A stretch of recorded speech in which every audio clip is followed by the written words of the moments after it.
Hey, everyone. Ordinarily, I would be asking you to go like us on the podcast platform of your choice. But listen, we've kind of been asking for a few weeks now, and some of you still haven't done it. I'm thinking about you, Sarah, Edward, Brandon, and some others that will go unnamed. Please go like us or write a review, a glowing review. That's all we ask. And now, on with our second season. Shall I not die too, said Gilgamesh. Am I not like Enkidu? Grief has entered my heart. I am afraid of death, so I wander the wild. As long as I have breath, I will search for the one who has found eternal life. Welcome to Hot Takes on the Classics, your gossipy gallop through the best books ever written. My name is Emily Maeda, and I'm joined by Tim McIntosh, and that was a quote from one of the earliest stories ever written down, the Epic of Gilgamesh. Hey, Tim. Hi, Emily. How's it going? Really well. How's it going for you? Really well. I'm really excited about the Epic of Gilgamesh. As am I. And we were talking off the air before we started recording that much of our story will take place in ancient Iraq, and that part of the world at this moment, although it's not Iraq, is in a state of turmoil again. It sure is. It sure is. But Emily, I want to rewind about 150 years before we begin our tale, and I want to talk about an old English explorer. How exciting. Austin Henry Layard, Layard, an English diplomat who had no formal training in archaeology, but he decided to become an explorer. There are some of these figures, Emily, you and I have talked about them. Yeah. Back in the middle 1800s, they were typically English or German. They didn't necessarily have formal archaeological training, but they decided, and they usually had wealth and a bent toward exploration. They decided that they were going to go hunt for relics. It was a time of like extraordinary excavations, archaeological finds. And the guy Layard who is one of those guys. Yeah. The guy who hunted for the real Troy. And found it. And found it. So this is a similar sort of story. It is. Austin Layard begins in 1849 with an excavation. He's excavating the city of Nimrud in modern-day Iraq, right? He's just going for it. Just like curiosity, energy, courage, fortitude. Money. And money. He's got money and the behind him ability also. to do it. That's right. Yeah. So while he's there working on this excavation, he keeps hearing locals talk about these nearby mounds. And these nearby mounds, whenever they bring them up, they're always talking about some old prophet named Jonah. It just sounds too unreal. Like a Spielberg story? Yeah. These are the people who gave Spielberg the idea for Raiders of the Lost Ark, right? Right, exactly. These are the types of people. But it's also that idea of the legend or the story, the history turning into legend, turning into myth, right? That we've discussed in previous episodes as well, and it's happening here too. But it's happening here too. As you're repeating it, it does sound like, is that true? Yeah, did that really happen? Right. Did some guy just go to Iraq? Really? But anyway, keep going. What happens? Emily, you know your Old Testament well enough that you know Jonah. Jonah spent 3 days in the belly of a whale. What is the city that Jonah is most often associated with? Nineveh. God sends Jonah to Nineveh. He doesn't want to go. But to the Assyrians, right? It's the Assyrians. That's right. And the Assyrians are losers. That's right. That's right. Big old losers. Says Jonah. Still worthy of the love of God, Emily. Thank you. But, they're not nice people. In the ancient world, the Assyrians were not nice people. No, they're not. Layard turns his attention to these mounds, begins excavating. What does he discover? Tell me. A city the ancient city of Nineveh. It's just ridiculous. He goes below the city and he discovers a huge chamber. The chamber includes like all these administrative documents, omens, medical texts, hymns, myths, and a series of 12 tablets. These 12 tablets were the Epic of Gilgamesh.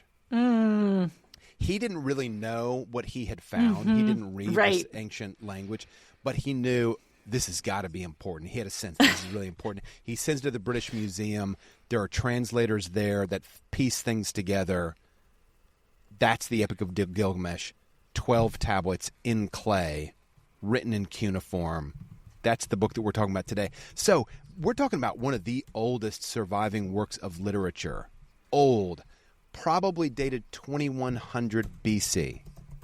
Originating, like I said, modern-day Iraq, ancient Nineveh. We're talking 4,000 years ago.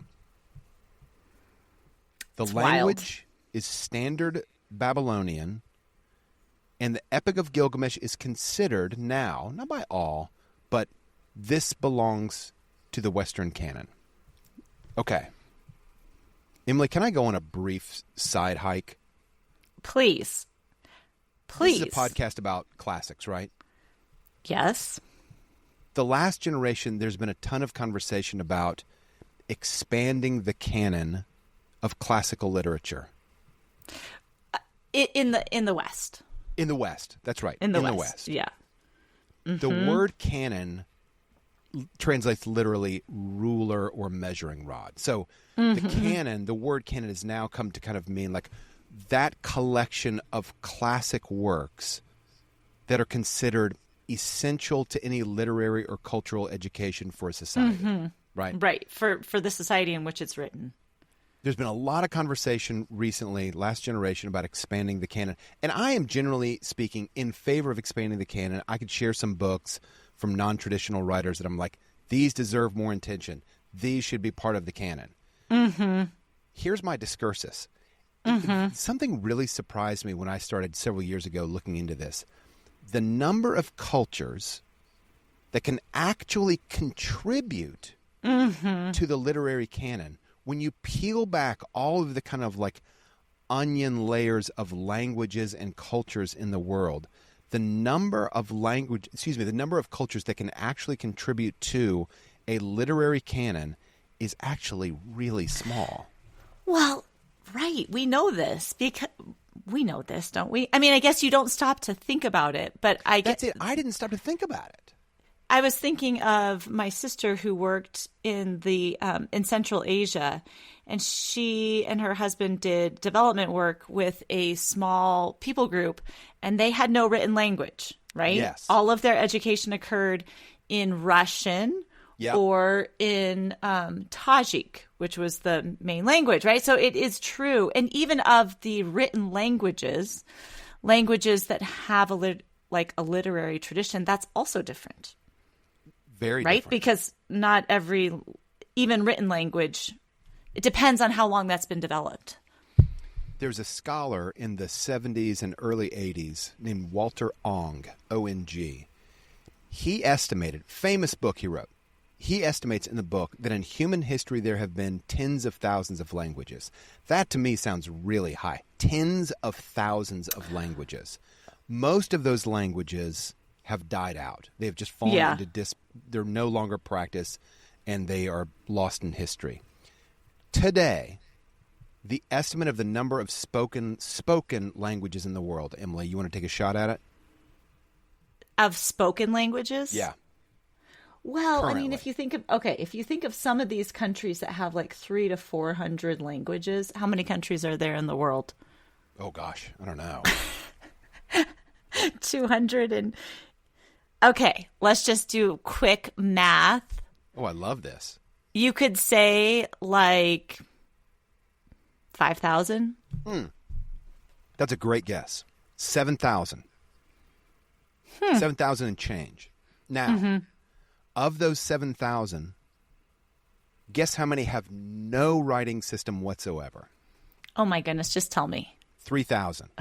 Okay. We're down to 4,000 languages that have a written form. Right. Of those 4,000 that have a writing system, most of them are very, very informal. Like, right. you can take notes, right. grocery lists, adequate for trade, but not much more beyond that. So we're going to get down to the center of the onion right now. Of the roughly 4,000 languages that have a written form, just give me a guess about how many of those 4,000 have a developed Why do I have to keep guessing? Body of literature. I feel that I was not ready for the quiz that I was getting today. It's impossible to answer. Okay, I'm just going to guess. Have bodies of literature. Is that what you said? Yeah, like a written bodies body of literature work, in their stories, language. Formal composition in written form. Let's say 200. 78. Oh, well, I was pretty close. That's really close. But isn't that number incredibly small? It really is. Well, but if you stop to think about it, it all makes sense, doesn't it?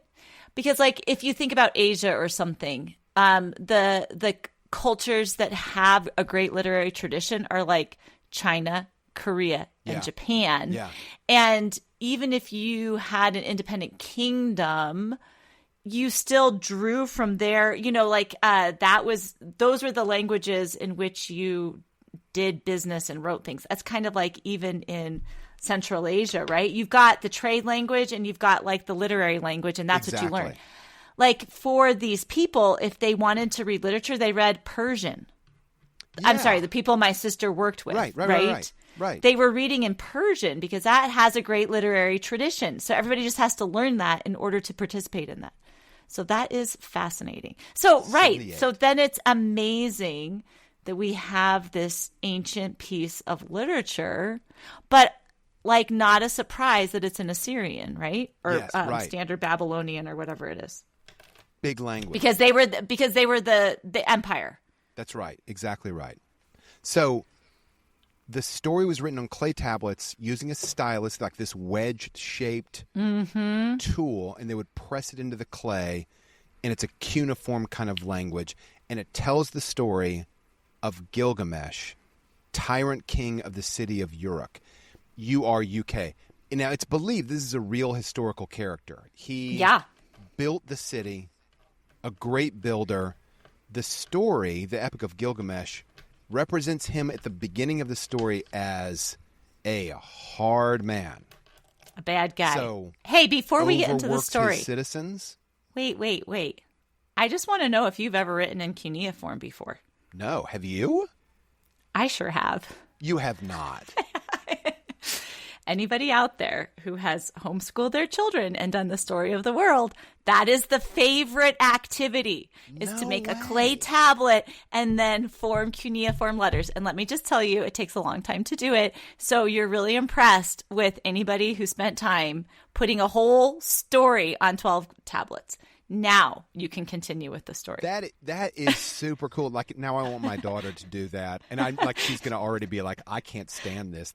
I was bored of this in 5 seconds. No, all the kids remember it. They do. All the kids remember it. It's great. Gilgamesh is a dominant tyrant king, overworks his citizens, and he claims prima note. Nocte. Do you know what prima note is? Prima nocte. Nocte? Yeah, because it's Latin. Oh, and the C is pronounced in the... Yeah, of course. I mean, yeah, it is. The rite of first night, we can kind of probably guess just based on that what it means. Emily, when was the last time you saw the movie Braveheart? Oh, gosh. I don't know. It's been a long time. There's a scene. It's kind of like... Oh, the moment that William Wallace just loses it, in which King, Edward the First, claims the right of the first night with William Wallace's fiancée. It's what sends him over the edge. He cannot deal with it anymore. It's basically he claims the right, does the king, to sleep with the bride before her husband. I cannot imagine this being a practice that has much of a legacy because of how insane it would drive future husbands. And I get it. They don't have power, right? Yeah. But it's the symbol of ultimate ultimate power, right? Yes. It's a symbol of that ultimate domination. Like you're dominating everyone. Everybody. You're not just dominating the woman, it's also dominating the husband, right? This is the picture that we get of Gilgamesh at the beginning of our story. It's not a good one. He's just not a good guy, and he is so not just lust, but lust for power, domination. And then we meet a second character. Now, Emily, question. You have 3 sons, and 2 of them currently are teenagers and only a couple of years apart. How would you describe their relationship? One of, pushing on each other, both physically and in all other ways, right? But the physical pushing is really present, as is all the other pushing. You are describing now the 2 primary characters in this epic. Gilgamesh, one, and the second is Enkidu. Now, the gods are looking at Gilgamesh and they're like, oh my gosh, this guy is so brutal. He's so awful. You know what we need to do? We need to create a wild man, Enkidu, to humble him. Okay. So you think in reading the book, you're thinking, well, they're going to fight and Enkidu is going to win. That's how he's going to humble him because like power only knows power. It is not what happens. It is not what happens. When they meet, they do fight. I mean, an incredible battle of wills. They're intensely evenly matched. The city itself starts to shake. There's such violence between these 2 men. Eventually, Gilgamesh overpowers Enkidu, but does not kill him. #respect. And hostilities end, and the 2 men become best friends. Like, isn't it funny? Even 4,000 years ago, something essential about male character is noted right here. Did you think that? 100%. I thought that. Essential in male makeup. Like this is a true thing. I've tried to think about this like from a female perspective before. It makes absolutely no sense. It really does make no sense. But it really makes no internally, sense. like from like 7th grade kickball fights, Yeah. I get it so deeply. Yeah. So these 2 guys, it's just amazing. It really is. These 2 guys, Enkidu and Gilgamesh, they are absolutely best friends. Heroic adventures follow. They slay monsters. 2 of them are noteworthy. Yeah. Humbaba and the Bull of Heaven. Also noteworthy because of like the mythic quality that both of the stories have. Yes. Do you know what I mean? That these mythic qualities will show up in other forms, but just tell the 2 stories because they're remarkable. They're types, they're archetypes, even here. Do you want to talk about Humbaba and the Bull of Heaven? It's story time with Tim, so I want to hear your telling of Humbaba. I was going to blaze right through this. Emily. Oh, sorry. No. Well, Humbaba guards a forest, and they go in and they cut down the sacred cedar, or whatever they call it. Do they call it the sacred cedar? Anyway, they cut down a really important tree. You know what I mean? But like the cutting down of trees is a really symbolic act, right? Yeah. It's like trees carry so much symbolic weight with them. The idea of like being a connecting point between earth and heaven, and then the bowl of heaven, right? Because so they're pissing off the gods. Very much so. And you would think that the gods, if they were going to kind of like give some glory to Enkidu when they decide to strike him down, they would strike him down in some like violent, battle heavy way. But no, the gods are really cruel. They afflict him with a sickness. And it's mysterious.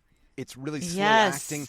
Enkidu is just kind of withering in front of us.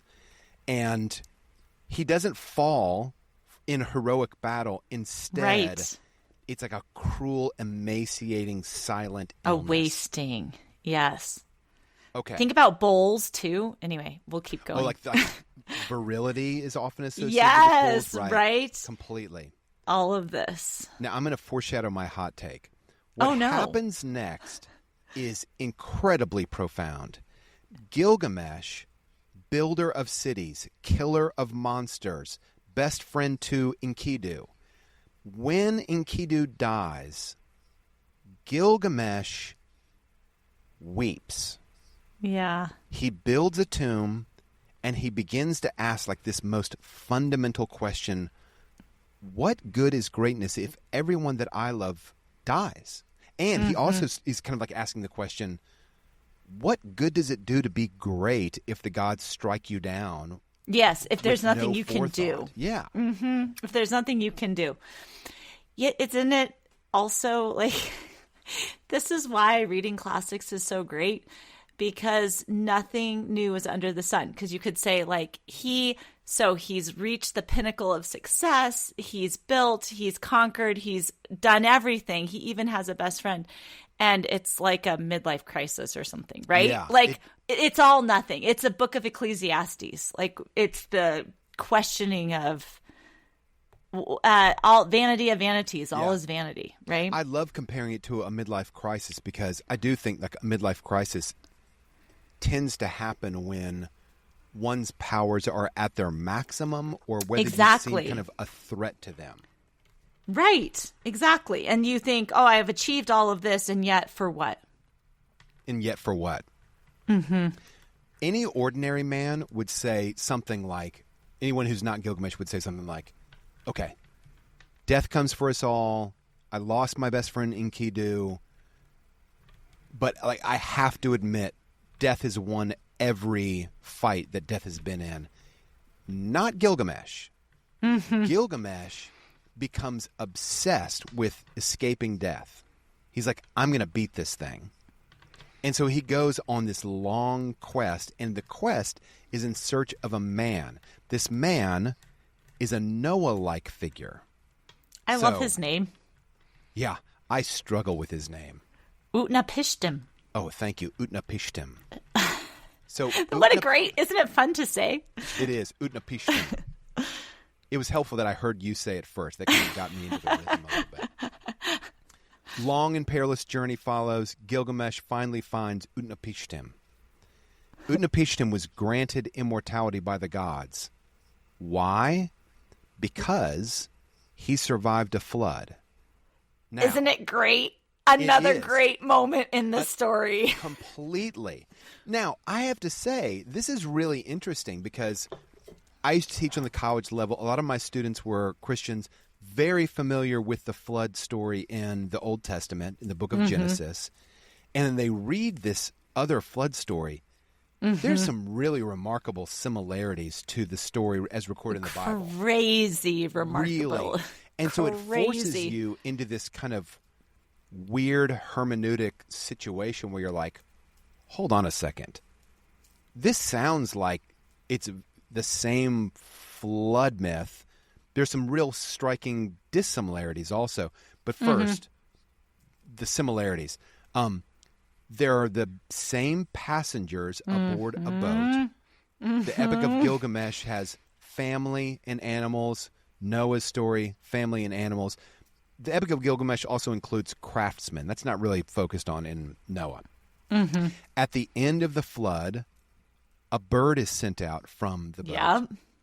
The bird sent out in the Epic of Gilgamesh, a dove, a swallow, a raven. In Noah's story, a raven and twice a dove. After the flood, there is a sacrifice. Both stories. I think the biggest difference is probably theological. The reason the flood was brought on in the first place, in the Epic of Gilgamesh, it's the gods are really mad because the humans are really noisy. That's funny. Isn't it? Isn't it? Yeah. Keep quiet down there. Music. Keep quiet down there. It makes them sound like rowdy teenagers or something. We're Yeah, trying to go to bed. Exactly. In the Noah story, it's like the wickedness of humanity. Yes, it's just exactly. going in a terrible direction. Exactly. So, after the flood, the gods in the Epic of Gilgamesh, they have regret and they grant immortality to this one man. Mm-hmm. In Noah's story, God covenants with all of humanity. I will never destroy the human race again by flood, the rainbow being the symbol of that. Okay. So, our immortal man tells Gilgamesh this. And he says to Gilgamesh, listen, immortality is reserved for gods, not for you. Mm-hmm. And you've got to embrace the story. You've got to embrace the life that you have. You have to accept you are immortal. Mm-hmm. And so, Gilgamesh does so. Well, he does try. That's the one part. We wrote history songs for our school, and this is in our history song that he does go to the bottom of the sea. Another interesting parallel with the book of Genesis, and he does find the plant of immortality, but when he turns his back, guess who takes the plant? Oh, wait, remind me. The snake. Oh, my goodness. Right? Yeah. So, I mean, that's interesting. But he does, you're right. I mean, he ends up saying, okay, also very Ecclesiastes, isn't it? Yeah. Sort of the path of peace is acceptance. Yeah. Emily, I'm ready for my hot take, but can we just pause for one quick second? Please. You and I have both taught at classical schools, and maybe our listeners are kind of interested in classical education. Maybe they've got kids. Maybe they're unsure where to start with getting a classical education. So, great news. We're platformed by Classical Academic Press, and Classical Academic Press is associated with something called the Schole Academy. The Schole Academy is now open for registration for the 2025-2026 school year. Emily, tell us what the word Schole means. Maybe you could spell it first. Schole. And it means restful or leisure. Yes? Yeah. And it's the kind of root word for school. It is. So the Schole Academy offers live online courses that pair great with classical curriculum, and they really emphasize, as the word implies, restful learning or leisure. This is not like hurry up and fill out that workbook kind of approach to school at all. Something very different. Instructors foster deep engagement to cultivate learning that lasts, that goes on after schooling has ended. Emily, I've taught 2 online classes for Schole Academy. It was a while ago. One of them included your daughter. I know. It was loved such a felicitous... Yes, absolutely.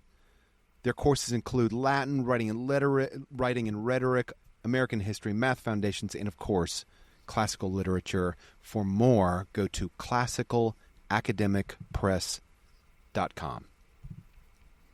Okay, Emily, I'm ready for my hot take. I'm excited. I'm excited for your hot take. It requires a little build-up. Here's the build-up. I think there are 2 or 3 reasons why something is considered a classic. Okay, are you giving one? Yeah. Hold on. Are you going to give me a quiz in this one too? I'm going to give you multiple quizzes. I'm going to ask you to guess random numbers. No more quizzes. No more quizzes. I promise. Okay, I'm ready. The first reason that something is generally considered a classic is because it's just great. We talked about the Odyssey earlier in this season. The Odyssey, by every standard of quality literature, the Odyssey just overperforms. It's extraordinary.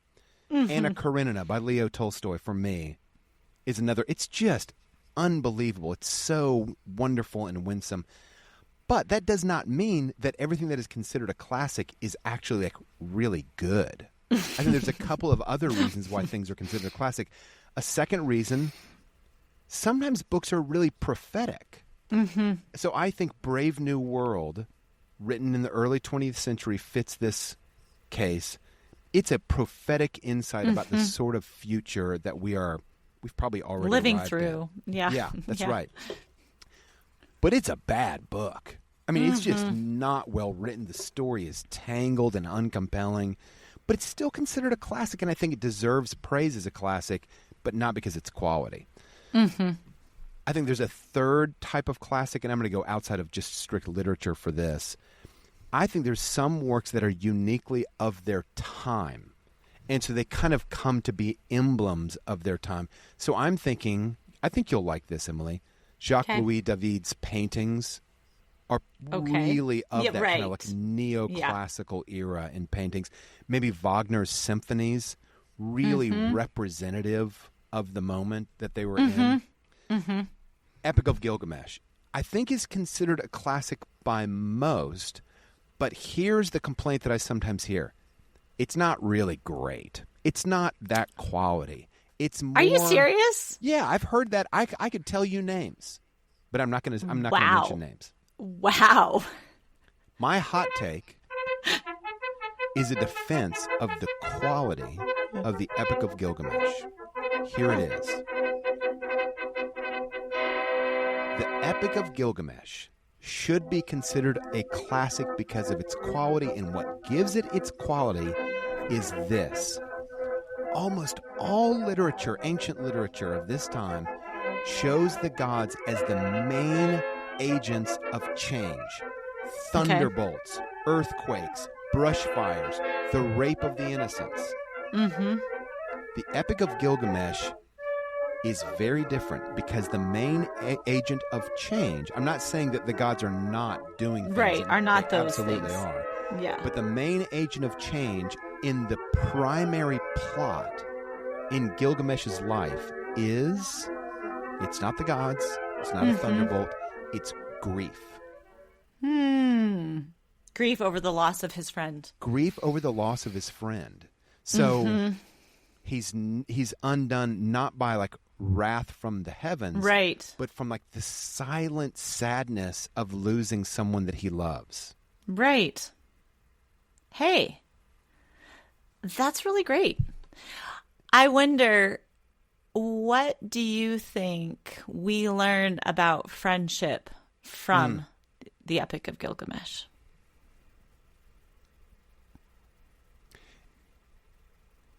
The bond between those two men is like hoops of steel. Yeah. It's so powerful and strong. I'm tempted to get into our next book, which is Cicero, because Cicero loves to talk about like what makes friendship really powerful. Emily, Right. what do you think makes the friendship? Tell us about the friendship between these two men. Well, I don't know. I mean, I'm just thinking about it because it is. I had not ever read the Epic of Gilgamesh until I read a children's version to my children, which I think is really the Ludmila Zama version. I think that's her name. I recommend it. Ludmila Zeman. But I remember being so struck by the depiction of friendship is something it's so deep, and the way it's arrived at, like we mentioned, that it's arrived at through sort of this, as iron sharpens iron kind of a thing, right? That like back and forth, and they find this deep respect for each other, right? Because that's part of what you get is that they're friends because they have deep respect for one another. Yeah.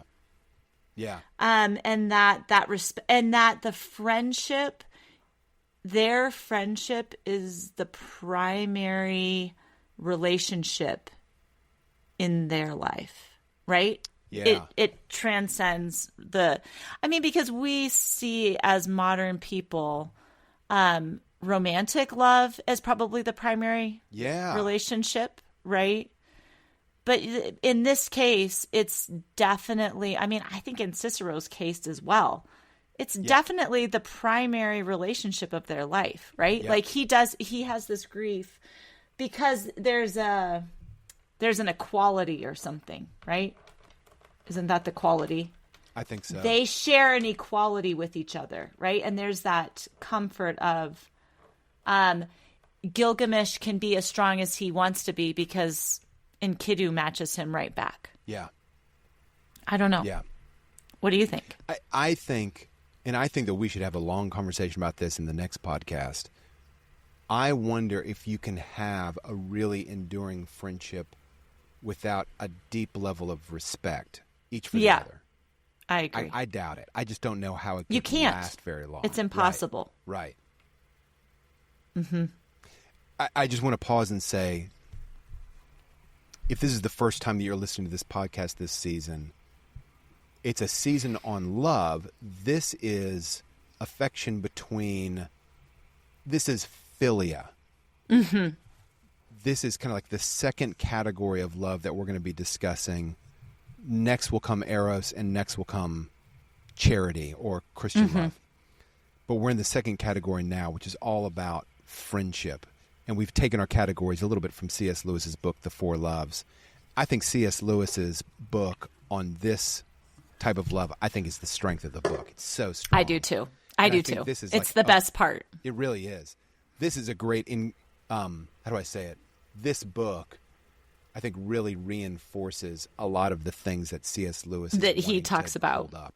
Yeah, in philia. That the Epic of Gilgamesh is a beautiful depiction of philia. Emily, it's time for rapid questions. Okay. First one, I think I know the answer. Epic of Gilgamesh, classic or not classic? Definitely classic. BFFs, Gilgamesh's Enkidu or Achilles' Patroclus? That is hard. I have to go with Enkidu. Okay. Oh, wow. Because I feel that there's more equality there. Yeah. It is. Achilles and Patroclus in the Iliad, it's not of equals. It's not. Yeah. But Patroclus is definitely... He's the true friend to Achilles. I don't know that you... Anyway, keep going. Led Zeppelin or the Rolling Stones? Why am I answering that question? Because you need to know. You need to speak the truth. I'm going to have to go with Rolling Stones. Oh, Emily! It's because I saw a documentary last night on Led Zeppelin, and they're like they're still probably my favorite of all time. I cannot get over how good they are. Why is this in here? So random. What is their connection? I could see Led Zeppelin writing something from the Epic of Gilgamesh. Maybe. Hey, they wrote a book. I mean, they wrote a song called Achilles' Last Stand. We could have done that one during the Iliad. Last question in the rapid fire: NBA Finals. Indiana Pacers or Oklahoma City Thunder? Absolutely Indiana Pacers, 100%. Wait, are you serious? Yes, I hate the Oklahoma. Why? Why do whoever. You hate them because yes, they beat come your on, team? I'm a Nuggets fan. But they're a great team. They're a great Boo hiss, team. I don't like them. Who's the guy I don't like? Who's their... I don't know, Emily. Who's their big guy who won the MVP? I don't like him. SGA? Shea Thank you, Alexander. You don't like SGA? Everybody loves SGA. 100% no. Tune in to our next podcast in our classics discussion on friendship for what might be the best book on friendship that there is. We'll see. Open for conversation. Okay. I want to thank Clark Stefanik, our producer, and also Tom Hagerman, who wrote and performed our music. Thanks for joining us. Go like us. Those of you, we know who you are. We know that those of you who have not liked us yet on. You've got a review in you. You've got a review in you. Come on. Thanks for listening.